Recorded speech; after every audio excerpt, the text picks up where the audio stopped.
Hi, good morning. രാവിലെ 4 മണിയായിട്ടേ ഉള്ളൂ. May 10th ആണ്, അതായത് US മെയ് 10th. നാട്ടിൽ രാത്രിയായിരിക്കും, ഫ്രൈഡേ നൈറ്റ് ആയിരിക്കും. ഇവിടെ ഫ്രൈഡേ മോർണിംഗ് ആണ്.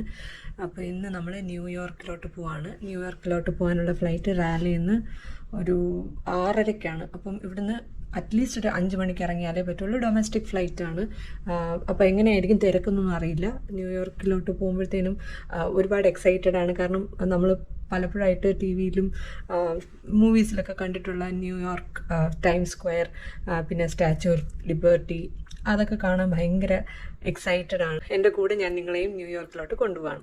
യുണൈറ്റഡ് എയർലൈൻസിൻ്റെ ഫ്ലൈറ്റിലാണ് നമ്മൾ ട്രാവൽ ചെയ്തത്. 1 hour ജേർണി ഉണ്ടായിരുന്നുള്ളൂ. അതുകൊണ്ട് വളരെ കംഫർട്ടബിൾ ആയിരുന്നു. മാത്രമല്ല ഫ്രണ്ടിലത്തെ സീറ്റ് ആയിരുന്നുകൊണ്ട് ലെഗ് സ്പേസ് ഇഷ്ടം പോലെ ഉണ്ടായിരുന്നു. അതേപോലെ എയർ ഹോസ്റ്റസിന് എൻ്റെ ലിപ്സ്റ്റിക് ഇഷ്ടപ്പെട്ടെന്നൊരു കോംപ്ലിമെൻറ്റും എനിക്ക് കിട്ടിയായിരുന്നു ഈ ഫ്ലൈറ്റിൽ. ചിന്നുവിൻ്റെ കൂടെ ട്രാവൽ ചെയ്യുമ്പോൾ എനിക്ക് ഒരിക്കലും വിൻഡോ സീറ്റ് കിട്ടാറില്ല. അതുകൊണ്ട് വേറെ വഴിയൊന്നുമില്ല, ഇവിടെ ഇരുന്ന് നമുക്ക് വെളിയിലോട്ട് നോക്കാം. ന്യൂ ജേഴ്സിയിലെ നെവാർക്ക് എയർപോർട്ടിലാണ് നമ്മൾ ലാൻഡ് ചെയ്തത്. അവിടെ ഒരുപാട് ദൂരം, മൈലുകളോളം നടന്നിട്ടാണ് നമ്മുടെ ബാഗേജ് ക്ലെയിമിൻ്റെ സെക്ഷനിലെത്തിയത്. എത്ര വലിയ എയർപോർട്ടാണെന്ന് കണ്ടാലേ മനസ്സിലാവുള്ളൂ. നമ്മുടെ ചെന്നൈ എയർപോർട്ടൊക്കെ വളരെ കുഞ്ഞനായിട്ട് തോന്നി എനിക്ക് ഈ എയർപോർട്ടൊക്കെ കാണുമ്പം. ശരിക്കും പറഞ്ഞാൽ ഫസ്റ്റ് ടൈം വരുന്നവർക്ക് ഭയങ്കര ബുദ്ധിമുട്ടാണ് ഇങ്ങനത്തെ എയർപോർട്ട്സ്. കാരണം അത്ര വലിയ എയർപോർട്ടാണ്. എങ്ങോട്ട് പോകണമെന്നൊക്കെ ഒരു കൺഫ്യൂഷൻ വരാൻ ഭയങ്കര സാധ്യതയുണ്ട്.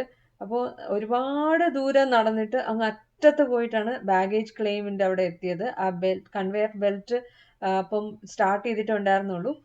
ഞങ്ങളിപ്പം ലാൻഡ് ചെയ്തിരിക്കുകയാണ് ന്യൂ ജേഴ്സി എയർപോർട്ടിലാണ്. ഇവിടുന്നാണ് ന്യൂയോർക്കിലോട്ട് പോകുന്നത്. എയർപോർട്ട് കാ നാം ക്യാ? നെവാർക്ക് എന്നാണ് പറഞ്ഞത്. Newark airport. ഞങ്ങൾ ഇങ്ങോട്ട് വന്നപ്പോൾ ലാൻഡ് ചെയ്തത് JFK എയർപോർട്ടിലായിരുന്നു. അവിടുന്നാണ് കാരിയിലോട്ട് പോയത്. പക്ഷേ ഇപ്പോൾ നമ്മൾ വന്നിരിക്കുന്നത് നെവാർക്ക് എയർപോർട്ടിലാണ്, ന്യൂ ജേഴ്സി. यहाँ से इंटरनेशनल फ्लाइट नहीं जाते क्या? മോർണിംഗ് 8:30-ക്ക് നമ്മൾ ഇവിടെ ലാൻഡ് ചെയ്തു. നമ്മുടെ ബാഗേജ് ഒക്കെ നമ്മൾ ക്ലെയിം ചെയ്തെടുത്തു. അത് കഴിഞ്ഞിട്ട് ഇനിയിപ്പം നമുക്ക് ഹോട്ടലിലോട്ട് പോകണം. പക്ഷേ 11:30-ക്കാണ് ചെക്ക് ഇൻ ടൈം. എന്തായാലും അഭിനവ് സംസാരിച്ചൊരു 10:30-ക്ക് വന്നാലും ചെക്ക് ഇൻ ചെയ്യാൻ പറ്റുമെന്ന് അവർ കോംപ്രമൈസ് ചെയ്ത് തന്നു. അതുകൊണ്ട് മോർണിംഗ് ബ്രേക്ക്ഫാസ്റ്റ് കഴിച്ചിട്ട് നമുക്ക് ഹോട്ടലിലോട്ട് പോകാമെന്ന് വിചാരിച്ച് സ്റ്റാർബക്സിൽ നിന്നാണ് ഞങ്ങൾ ബ്രേക്ക്ഫാസ്റ്റ് കഴിച്ചത്. ടൈം സ്ക്വയറിൻ്റെ അടുത്ത് തന്നെയാണ് നമ്മുടെ ഹോട്ടൽ. കണ്ടപ്പോഴേ മനസ്സിലായി. എയർപോർട്ടിൽ നിന്ന് വെളിയിലോട്ട് ഇറങ്ങിയപ്പോഴാണ് ഡിഗ്രിയിലൊന്ന് തണുക്കാൻ തുടങ്ങിയത്. 10-11 ഡിഗ്രി എങ്ങാണ്ടേ ഉള്ളൂ. ഇപ്പോൾ ഇവിടെ മഴ പെയ്യാണ്, കാർമേഘം കാണാനുണ്ട്. നമ്മൾ 8:30 ആയപ്പോൾ എത്തി. ഇപ്പോൾ ഒരു 9 മണിയായുള്ളൂ. പക്ഷേ ചെക്ക് ഇൻ ചെയ്യാൻ ഒരു 10:30 ആവുമെന്ന് പറയുന്നു. പക്ഷേ 45 മിനിറ്റ്സ് ഉണ്ടെന്നാണ് അഭിനവ് പറഞ്ഞത് ഹോട്ടലിലോട്ട്. ടൈം സ്ക്വയറിൻ്റെ അടുത്താണ് ഹോട്ടൽ എന്നാണ് പറയുന്നത്. അപ്പോൾ നമ്മളിവിടെ ടാക്സി വെയിറ്റ് ചെയ്ത് നോക്കുകയാണ്. ഞാൻ ഉടനെ തന്നെ ജാക്കറ്റ് ഇട്ടു, ഹുഡി ഇട്ടു. എന്നെ കൊണ്ട് തണുപ്പ് സഹിക്കാൻ വയ്യ, ഭയങ്കര തണുപ്പ്. ഞാൻ ടീഷർട്ട് ഉള്ളിൽ ഇട്ടിട്ടുണ്ട്, അതിൻ്റെ പുറത്തൂടെയാണ് ഈ ഹുഡി ഇട്ടേക്കുന്നത്. എന്നിട്ട് പോലും തണുക്കുന്നു. കൈയൊക്കെ ഇങ്ങനെ മരവിക്കുന്നുണ്ട് ചെറുതായിട്ട്.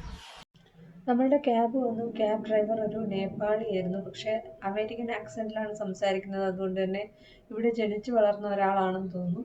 എല്ലാം നമുക്ക് പുതുമയേറിയ കാഴ്ചകളാണ്. കാരണം ഇത്രയും വിശാലമായിട്ടുള്ള റോഡും ഇത്രയും വിശാലമായിട്ടുള്ളൊരു സ്ഥലവും വലിയ വലിയ ടോൾ ഗേറ്റ്സും ഒക്കെ ജീവിതത്തിൽ ആദ്യമായിട്ട് കാണുമ്പോഴത്തേനും ഞാനിങ്ങനെ പൊളിച്ചിരുന്ന് നോക്കുമായിരുന്നു. മാത്രമല്ല ഒരു ടണലിൽ കൂടെയാണ് ഈ വണ്ടി പോകുന്നത്. ന്യൂ ജേഴ്സിയെ ന്യൂയോർക്കുമായിട്ട് കണക്ട് ചെയ്യുന്ന ലിങ്കൺ ടണൽ എന്നാണ് തോന്നുന്നത് ഇതിൻ്റെ പേര്. 1.5 മൈൽസ്, ഏകദേശം 2.4 കിലോമീറ്ററാണ് ഈ ടണലിൻ്റെ ദൂരം. നല്ല സ്പീഡിൽ തന്നെയാണ് ഇതിൻ്റെ അകത്തുകൂടെയും കാറുകൾ സഞ്ചരിക്കുന്നത്. പക്ഷേ എന്നെ ഞെട്ടിച്ചൊരു കാര്യം, ഹഡ്സൺ റിവറിൻ്റെ താഴെ കൂടെയാണ് ഈ ടണൽ പോകുന്നതെന്നാണ്. അതായത് നമ്മളുടെ മുകളിൽ വെള്ളമാണ്, താഴെയുള്ള അണ്ടർഗ്രൗണ്ട് ടണൽ വഴിയാണ് നമ്മൾ ന്യൂ ജേഴ്സിയിൽ നിന്ന് ന്യൂയോർക്കിലോട്ട് കടക്കുന്നത്. ന്യൂയോർക്കിൽ കടന്ന ഉടനെ തന്നെ അതിവിശാലമായിട്ടുള്ള ഒരു സ്ഥലം, അതായത് 2 സൈഡിലും ഇങ്ങനെ അമ്പരചുംബികളായിട്ടുള്ള കെട്ടിടങ്ങളും ഇടയിലൂടെ റോഡും. ഒരു ഷോപ്പിംഗ് മാളിൻ്റെ ഉള്ളിൽ നടക്കും പോലെയാണ് നമുക്ക് ഈ സ്ട്രീറ്റ്സിൽ കൂടെ നടക്കുമ്പോൾ തോന്നുന്നത്. അങ്ങനെ ടൈം സ്ക്വയറിലുള്ള നമ്മുടെ ഹോട്ടലിലെത്തി. ഹയാത്ത് ഗ്രൂപ്പിൻ്റെ ഹയാത്ത് സെൻട്രിക് എന്ന് പറഞ്ഞ ഈ ഒരു ഹോട്ടലിലാണ് നമ്മൾ 2 നൈറ്റ്സ് സ്റ്റേ ചെയ്യുന്നത്. ഇത് ശരിക്കും ഒരു ലക്ഷറി ഹോട്ടലാണെന്നാണ് വെപ്പ്. പക്ഷേ നമ്മുടെ നാട്ടിൽ കിട്ടുന്ന പോലത്തെ സർവീസ് ഒന്നും ഇവിടെയില്ല. നമ്മുടെ ലഗേജ് എല്ലാം തന്നെ നമ്മൾ തന്നെ എടുത്തുകൊണ്ട് പോകണം. അതേപോലെ നാട്ടിലെ പോലെ റൂം സർവീസ് ഇവിടെ അവൈലബിൾ അല്ല. ഒരു പ്രത്യേക സമയത്തിനുള്ളിൽ മാത്രമേ റൂം സർവീസ് അവൈലബിൾ ആയിട്ടുള്ളൂ. അതും ചില ഫിക്സ്ഡ് ആയിട്ടുള്ള സർവീസ് മാത്രമേ അവർ കൊടുക്കുന്നുള്ളൂ. പക്ഷേ ഈ ലൊക്കേഷൻ അടിപൊളിയായിരുന്നു. കാരണം ന്യൂയോർക്ക് ടൈംസ് സ്ക്വയറിന്റെ തൊട്ടടുത്താണ് ഈ ലൊക്കേഷൻ. അത്യാവശ്യം നല്ല റൂമാണ്. 15th ഫ്ലോറിലാണ് റൂം വരുന്നത്. അതേപോലെ ഇവിടെ 13th ഫ്ലോറില്ല, അത് ഞാൻ ശ്രദ്ധിച്ചായിരുന്നു. അതേപോലെ റൂം തുറക്കുമ്പോഴത്തേനും സൈഡിൽ തന്നെ ഒരു ക്ലോസറ്റ് ആണ്. അവിടെ അയൺ മെഷീനും അത്യാവശ്യം ഹാങ്ങേഴ്സ് ഒക്കെ തൂക്കിയിട്ടുണ്ട്. അതേപോലെ റൂം നല്ല സ്പേഷ്യസ് റൂമാണ്. 2 വലിയ ഡബിൾ ബെഡ് ഇട്ടിട്ടുണ്ട്. അതേപോലെ എന്താണ് മോഡേൺ അമ്യൂണിറ്റീസ് ഒക്കെ കൊടുത്തിട്ടുണ്ട്. ചാർജിങ് പോർട്സും ഒക്കെ കൊടുത്തിട്ടുണ്ട്. അതേപോലെ ബാത്റൂം നോക്കിയാലും വളരെ സിമ്പിൾ ആണ്. പക്ഷെ അത്യാവശ്യം ഫെസിലിറ്റീസ് ഒക്കെ ഉണ്ട്. മേക്കപ്പ് മിറർ ഉണ്ട്, ഹെയർ ഡ്രയർ ഉണ്ട്, അതേപോലെ ഷവർ സെപ്പറേറ്റ് ആണ്. ടോയ്ലറ്റ്, പിന്നെ ടോയ്ലറ്റ് പേപ്പർ, പിന്നെ ടവൽസ് എല്ലാം തന്നെ കൊടുത്തിട്ടുണ്ട്. അത്യാവശ്യം വേണ്ട ടോയ്ലറ്ററി ഐറ്റംസ് ഒക്കെ കൊടുത്തിട്ടുണ്ട്. ബോഡി വാഷ്, ഷാംപൂ, കണ്ടീഷണർ എല്ലാം കൊടുത്തിട്ടുണ്ട്. നാട്ടിലെ ഒരു മിഡ് റേഞ്ച് ഹോട്ടലിൽ കിട്ടുന്ന ഫെസിലിറ്റീസേ ഇവിടെ കിട്ടുള്ളൂ. കാരണം ലൊക്കേഷൻ അങ്ങനത്തെയാണ്. പക്ഷേ ഇവിടെ തന്നെ റൂം എടുത്തത് ടൈംസ് സ്ക്വയർ തൊട്ടടുത്തായതുകൊണ്ടാണ്. കാരണം നമ്മളുടെ മെയിൻ അട്രാക്ഷൻ അതാണല്ലോ. അപ്പോൾ റൂമിന്റെ വിൻഡോ കർട്ടൻ മാറ്റി നോക്കുമ്പോഴത്തേനും ചുറ്റും ഇതാണ് കാണുന്നത്. ഇത്രയും വലിയ ബിൽഡിങ്സ് ഞാൻ എൻ്റെ ജീവിതത്തിൽ കണ്ടില്ല. ചിലതിനൊക്കെ 100 നിലയൊക്കെ ഉണ്ടെന്ന് തോന്നുന്നു. അത്രയും വലിയ ബിൽഡിങ്സ് ആണ് ഇവിടെ ഉള്ളത്. അപ്പോൾ ഇത് ശരിക്കും പറഞ്ഞാൽ നമുക്കിങ്ങനെ എന്താ പറയുന്നത്, ഒരു റൂമിന്റെ അകത്തിരിക്കുന്ന പോലത്തെ ഫീലിംഗ് ആണ്. അതെനിക്ക് പറഞ്ഞ് മനസ്സിലാക്കാൻ പറ്റില്ല. കാരണം നമ്മളിങ്ങനെ ആകാശം കുറച്ചിടത്തേ കാണാൻ പറ്റുള്ളൂ. മുകളിലോട്ട് നോക്കുമ്പോഴൊക്കെ ബിൽഡിങ്സ് ആണ് കാണുന്നത്. അതിന്റെ ഒരു വേറൊരു ഇഫക്റ്റ് ആണ് ഇവിടെ വരുമ്പോൾ. ഇവിടെ വന്നിട്ടുള്ളവർക്കത് നന്നായിട്ട് മനസ്സിലാവും. TV ഉണ്ട്. അതിൻ്റെ അകത്ത് നമ്മൾ ആവേശം മൂവിയാണ് കണ്ടുകൊണ്ടിരിക്കുന്നത്. ഇന്നലെ കുറച്ച് കണ്ടായിരുന്നു. ഓൾറെഡി ഞാനും ചിന്നുവും തിയേറ്ററിൽ പോയി 2 പ്രാവശ്യം കണ്ടാണ്. അത് കഴിഞ്ഞിട്ട് വീണ്ടും കാണാൻ തോന്നുന്നുണ്ട്. ആമസോൺ പ്രൈമിൽ TV-യിലോട്ട് കാസ്റ്റ് ചെയ്തിട്ട് കാണുകയാണ്. ഈ സീനിയേഴ്സിന്റെ ഏറ്റവും വലിയ ധൈര്യം എന്താണെന്ന് അറിയാമോ? അവന്മാർ 2-3 വർഷമായിട്ട് ഒരുമിച്ചുള്ളതുകൊണ്ട്. അപ്പോൾ നമ്മളിന്ന് വെളിയിലോട്ട് പോവാണ്.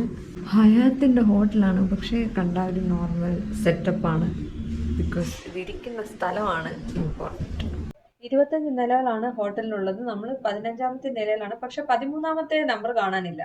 നല്ല മഴയും കാർമേഘവും ഒക്കെ തിങ്ങി നിറഞ്ഞ് നിൽക്കുന്നത് കൊണ്ട് തന്നെ ഭയങ്കര തണുപ്പായിരുന്നു. ഒരു 10-11 ഡിഗ്രി ഉണ്ടായിരുന്നുള്ളൂ. ഇതൊക്കെ എനിക്കും ചിന്നുവിനും ഭയങ്കര തണുപ്പാണ്. അഭിനവിന് പിന്നെ ജബൽപൂർ തണുപ്പ് ഉള്ള ഒരു സ്ഥലം ആയതുകൊണ്ട് ഇത് ശീലമായിട്ടുണ്ട്. പക്ഷെ എനിക്ക് ഭയങ്കരമായിട്ട് താങ്ങാൻ പറ്റാത്ത അത്രയും തണുപ്പായിട്ടാണ് തോന്നിയത്. കുളിരുന്നുണ്ടായിരുന്നു. നമ്മൾ 2-3 ലെയറൊക്കെ ഇട്ടിട്ട് അതൊന്നും പോരാന്നാണ് തോന്നിയത്. ശരിക്കും വിന്റർ ക്ലോത്ത്സ് തന്നെ കൊണ്ടുവരേണ്ടതായിരുന്നു. പക്ഷെ ഈ കാഴ്ചകളൊക്കെ പുതുമയാണ്.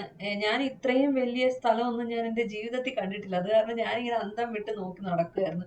എന്ത് കണ്ടാലും പുതുമയാണ്. ഹോട്ടലിൽ നിന്ന് ഒരു 2 മിനിറ്റ് മുന്നോട്ട് നടക്കുമ്പോഴത്തേനും ടൈംസ് സ്ക്വയർ എത്തും. ഞാനൊരു ഭീമാകാരമായിട്ടുള്ള സ്ഥലമാണ് പ്രതീക്ഷിച്ചത്. പക്ഷേ ചെറിയൊരു ഏരിയ ആണിത്. പക്ഷെ അവിടെ പടുകൂറ്റൻ ബിൽ ബോർഡ്സ് വെച്ചിട്ട് അതിൻ്റെ അകത്ത് പ്ലേ ചെയ്യുന്ന ആഡ്സ് കാരണം ഭയങ്കര കളർഫുൾ ആണ് ഈ ഏരിയ. അത് തന്നെയാണ് ഈ സ്ഥലത്തിന് പ്രത്യേകത എന്നാണ് എനിക്ക് തോന്നുന്നത്.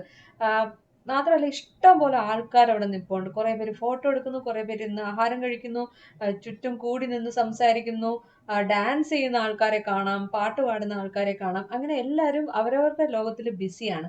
ഇവിടെ വന്നപ്പോഴാണ് നമ്മളുടെ നാട്ടിലൊക്കെ ഒരാളൊരു ഡ്രസ്സ് ഇട്ടു, അല്ലെങ്കിൽ ഒരാളെ കാണാൻ വണ്ണം കൂടുതലാണ്, കറുപ്പ് നിറമാണെന്നൊക്കെ പറഞ്ഞിട്ട് എത്രയധികം ബുള്ളിങ് ആണ് ആൾക്കാർ ചെയ്യുന്നത്.